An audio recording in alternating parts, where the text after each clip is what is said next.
Hello students, आज हम फिर हाजिर हैं आपके सामने एक नए वीडियो के साथ। अब हम आपको एक नया चैप्टर कराने जा रहे हैं। चैप्टर का नाम है ततारा व मीरो कथा। यह एक लोक कथा है, ठीक है, जिसे लिखा है लीलाधर मंडलोई ने। ये जो कथा है ये अंडमान निकोबार द्वीप समूह से ली गई है, ठीक है।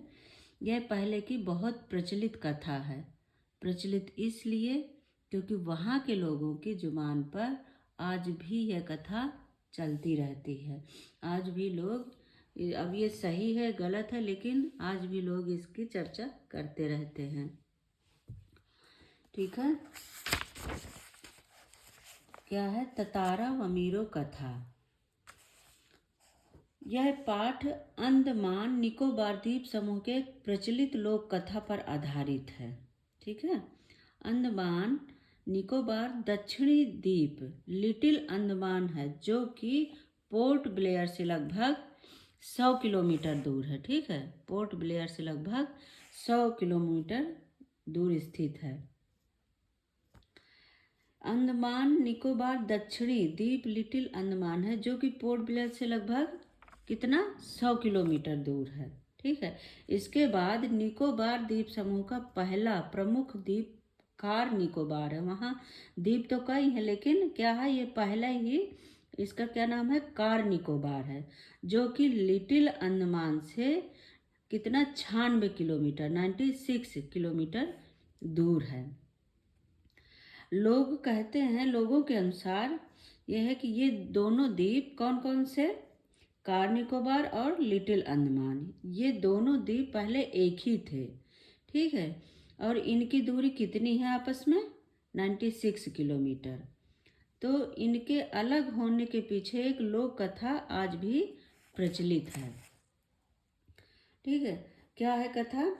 जब दोनों द्वीप एक थे तब वहाँ एक क्या, जब ये दोनों द्वीप एक ही हुआ करते थे तब वहाँ एक सुंदर गांव था, ठीक है। ये एक गांव हुआ करता था जहाँ एक सुंदर और शक्तिशाली युवक रहता था जिसका नाम था ततारा। वह एक नेक और ईमानदार व्यक्ति था, ठीक है। वो बहुत मेहनती व्यक्ति था और सदा दूसरों की मदद के लिए तैयार रहता था।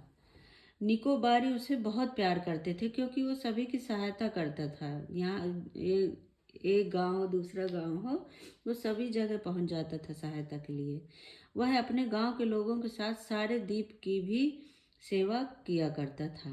वह पारंपरिक पोशाक में रहने के साथ अपनी जो वहाँ की पोशाक है वो पहनता था, और उसके साथ साथ वो अपने कमर में एक लकड़ी की तलवार बांधे रहता था। वह कभी तलवार का उपयोग नहीं करता था, ठीक है।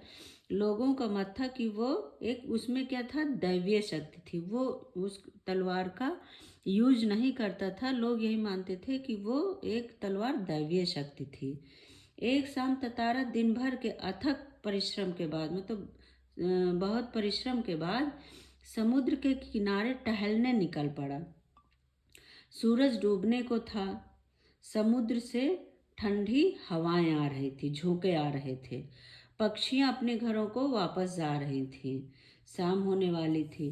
ततारा सूरज की अंतिम किरणों को समुद्र पर देख रहा था, निहार रहा था। तभी उसे कहीं पास से एक मधुर गीत सुनाई दिया, ठीक है। वो गीत सुनते ही ततारा अपनी सुध बुध खो बैठा। लहरों की एक प्रबल वेग, वो उसी में क्या हुआ, डूब गया गाने में ही। फिर क्या हुआ इसके बाद, लहरों की एक प्रबल वेग ने उसे जगाया। एक बहुत बड़ा झोंका आया लहरों का, तो उस झोंके से वो जगा, उसको होश आया कि अरे मैं यहाँ हूँ। वह जिधर से गीत के स्वर आ रहे थे उधर ही वो बढ़ता चला गया। उसकी नज़र एक युवती पर पड़ी जो कि वह गीत गा रही थी, श्रृंगार गीत, जो कि श्रृंगार गीत यानी कि प्रेम पूर्वक भरा गीत गा रही थी। अचानक एक समुद्री लहर उठी और जो युवती थी उसको भिगो दिया। जो गाना गा रही थी लड़की, उसको भिगो दिया, जिससे वो हड़बड़ाहट में अपना गाना भूल गई। जैसे ही वो भीग गई तो एकदम वो हड़बड़ा गई और उसने वहीं गाना छोड़ दिया। ततारा ने उससे विनम्रता पूर्वक उसके मधुर गायन को छोड़ने की वजह पूछी। वो क्या बोला कि अरे क्यों बीच में ही रोक दिया, इसको गाओ तुम। ठीक है। युवती उसे देखकर चौंक गई और ऐसे असंगत प्रश्न का कारण पूछने लगी। जब हम किसी को नहीं जानते हैं और हमसे बात करने लगे, कुछ कहने लगे, तो हम एकदम से चौंक जाते हैं। वही चीज है। ततारा उसे बार बार गाने को बोल रहा था और वो उसे बोल रही थी कि तुम कौन हो, लेकिन ततारा उसे बस उसको होश नहीं था कि वो क्या प्रश्न कर रही है। वो सिर्फ अपना ही बोले जा रहा था कि अरे गाना क्यों बंद कर दिया, गाओ। अंत में ततारा को अपनी भूल का एहसास हुआ और उसने फिर क्या क्षमा मांगी। उससे क्षमा मांगकर उसको जब उसे एकदम से होश आया तब उसने उससे क्षमा मांगी और उसका नाम पूछने लगा। ठीक है। उसने प्रार्थना किया कि तुम मुझे अपना नाम बता दो। उसने अपना नाम क्या बताया, वामीरो।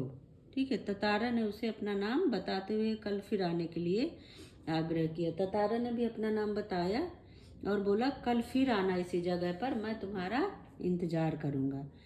वामीरो जब अपने घर जाती है, कहाँ घर, लपाती। ठीक है। लपाती उसके गांव का नाम है। पहुंची तो उसे भीतर से बेचैनी होने लगी।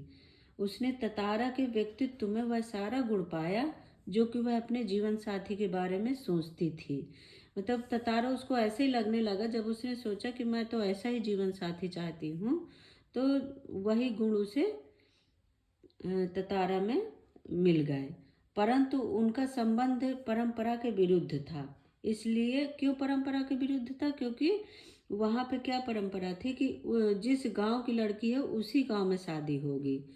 तो इसलिए उसने ततारों को भूलना ही बेहतर समझा, क्योंकि ततारा तो दूसरे गांव का था। किसी तरह दोनों की रात बीती। दूसरे दिन ततारा लपाती के समुद्री चट्टान पर शाम को वामीरो की प्रतीक्षा करने लगा। दूसरे दिन ततारा पहुंची। वो वामीरो प्रतीक्षा कर रहा था, तब ततारा पहुंची। सूरज ढलने को था। सहसा तभी उसे नारियल के गई और नारियल के झुरमुठों के बीच एक उसे क्या आकृति सी दिखाई दी जो कि वामीरो की थी।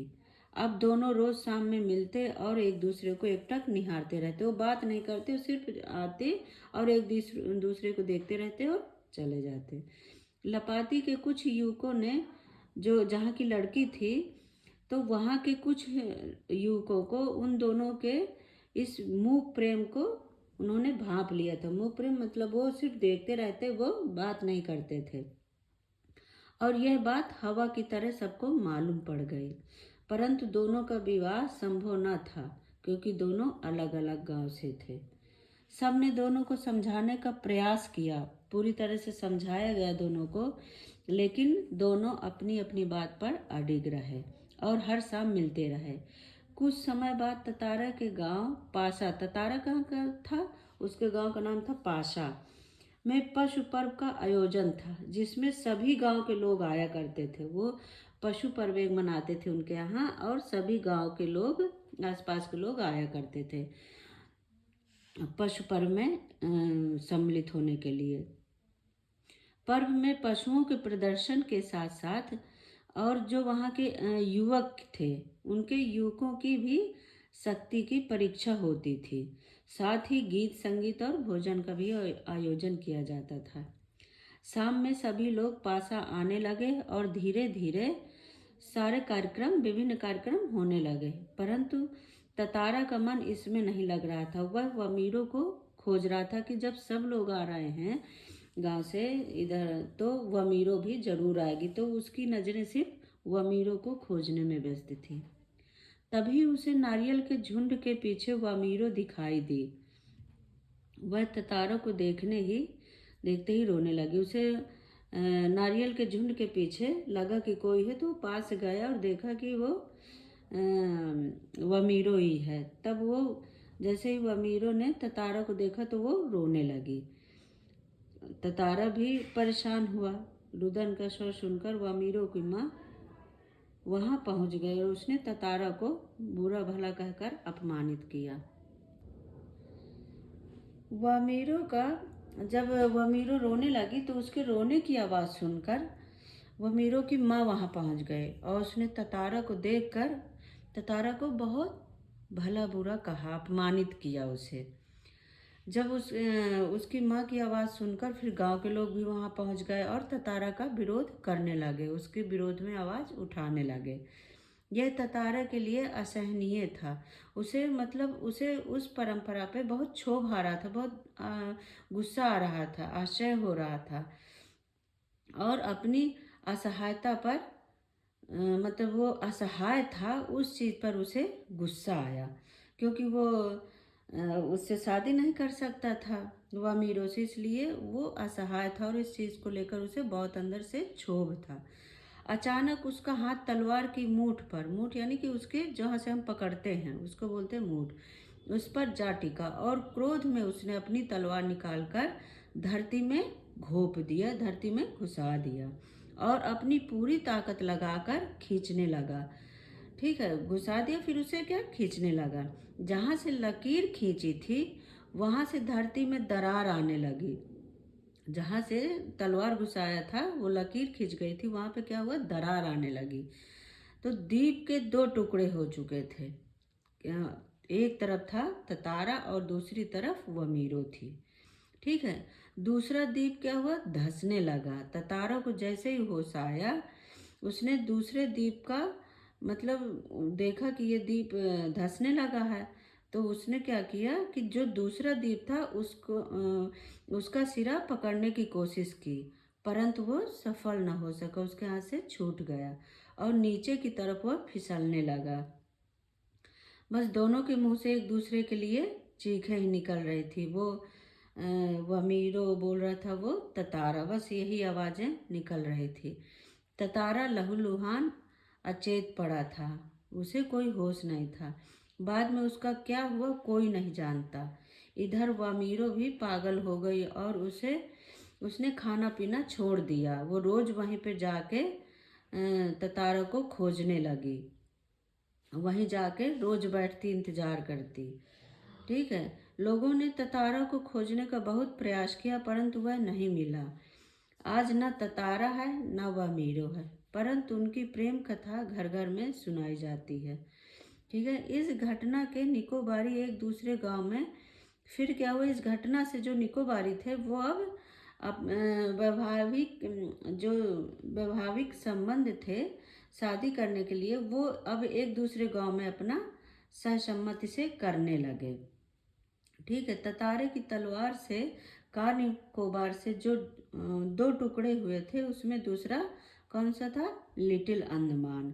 तो वो वही अब पता चला कि पहले वो दोनों एक ही थे, अब उनके दो हिस्से हो गए हैं।